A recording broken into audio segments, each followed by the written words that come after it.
भारत का दुनिया को अनमोल उपहार है योग।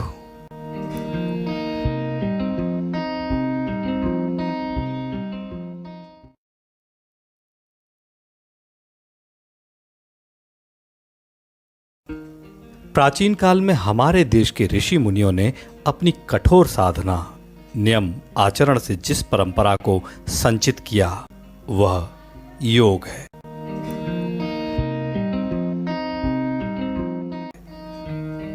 योग का अर्थ होता है जोड़ना। योग एक ऐसी प्रक्रिया है जिसमें हमारे शरीर, मन और आत्मा को एक साथ लाने का काम होता है। योग शिक्षा के अनुसार भगवान शिव को प्रथम योगी या आदि योगी के रूप में स्वीकार किया जाता है। भगवान श्री कृष्ण श्रेष्ठ योगी माने जाते हैं, इसीलिए उन्हें योगी राज भी कहा जाता है। भागवत गीता में योग की महिमा को बताते हुए उन्होंने कहा है कि योगः कर्मसु कौशलम, अर्थात योग से कर्म में कुशलता आती है। योग हमारी आंतरिक शक्ति को मजबूत करता है। नियमित योग करने से हम शारीरिक, मानसिक और आध्यात्मिक रूप से मजबूत होते हैं। कोरोना जैसी महामारी के काल में पूरी दुनिया ने योग की शक्ति को स्वीकार कर योग को अपनी जीवन शैली का महत्वपूर्ण भाग बनाया है। ऐतिहासिक दृष्टि से हड़प्पा सभ्यता देश की प्राचीनतम सभ्यता मानी जाती है। ऐसे प्रमाण उपलब्ध हैं कि इस सभ्यता के लोग भी योग से भली भांति परिचित थे। मोहनजोदड़ो से सेलखड़ी की बनी बहुत ही आकर्षक त्रिमुखी वाली पशुपति की मोहर में पशुपति योग की पद्मासन मुद्रा में बैठे हुए हैं, जिनके दाईं ओर हाथी शेर और बाईं ओर गैंडा और भैंसा हैं व नीचे 2 हिरन हैं। ऐसी कई और भी मोहरें मिली हैं। उसके बाद के प्रत्येक काल में योग का स्पष्ट वर्णन और साक्ष्य मिलते हैं।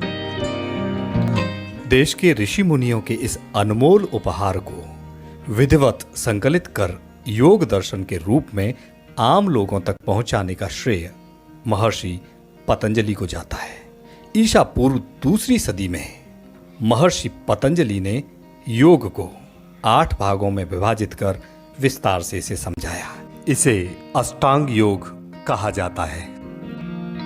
जैन, बौद्ध आदि सभी धर्मों ने योग को अपनाया। कहने का आशय है कि देश की इस अनमोल धरोहर योग ने सभी धर्मों को आपसी समन्वय के साथ नजदीक लाने में महत्वपूर्ण भूमिका निभाई है।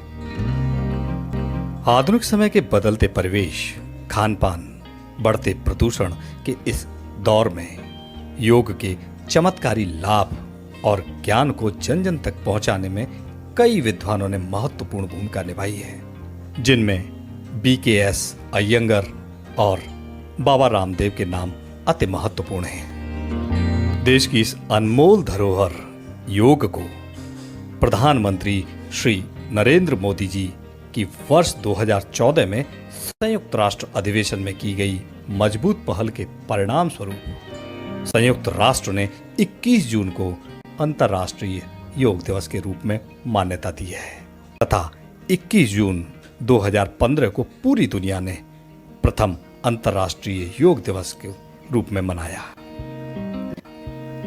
आज पूरी दुनिया योग की ताकत को स्वीकार कर रही है। योग हमारे प्राचीन ऋषि मुनियों की एक धरोहर है। महर्षि पतंजलि ने कहा भी है, योगश्चित्ते वृत्ति निरोधा। अपने अगर स्वस्थ रहना है तो योग को आपको नियमित करना होगा। 21 जून का मतलब ये बिल्कुल नहीं है कि हमने एक दिन योग कर लिया और हम वर्ष भर स्वस्थ हो गए। नहीं, इसका एक संदेश है कि हमको नियमित रूप से योग करें। आज के भाग दौड़ की जिंदगी के परिप्रेक्ष्य में खान पान बदलते जा रहे हैं, तो इसलिए इसको अपने जीवन में एक नियमित रूप से बनाना है, नियमित रूप से लाना है और नियमित रूप से योग करना है। करें योग, रहें निरोग। कि कर लो योग निरोग रहोगे, छू न सके बीमारी है। लोग भूमि भारत का लोहा, माने दुनिया सारी है, माने दुनिया सारी है। कर लो योग निरोग रहोगे, छू न सके बीमारी है। लोग भूमि भारत का लोहा, माने दुनिया सारी है।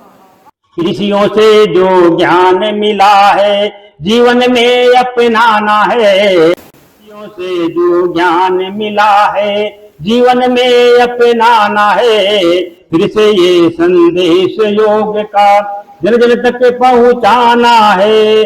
दर्शन ऋषि पतंजलि का, दर्शन ऋषि पतंजलि का, महिमा उसकी न्यारी है। योग भूमि भारत का लोहा, माने दुनिया सारी है। योग दिवस ये आया है आज हमें जगाने को। योग दिवस ये आया है आज हमें जगाने को। हर घर हर आंगन में होगा योग हमें अपनाने को। तभी राष्ट्र हित होगा अकेला, तभी राष्ट्र हित होगा अकेला। जन जन बने सुखारी है।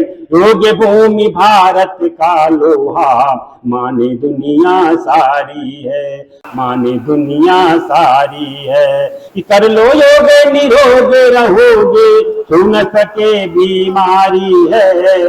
योग भूमि भारत का लोहा, माने दुनिया सारी है, माने दुनिया सारी है। वाकई हम सभी को गर्व है अपने देश की इस अनमोल धरोहर योग पर।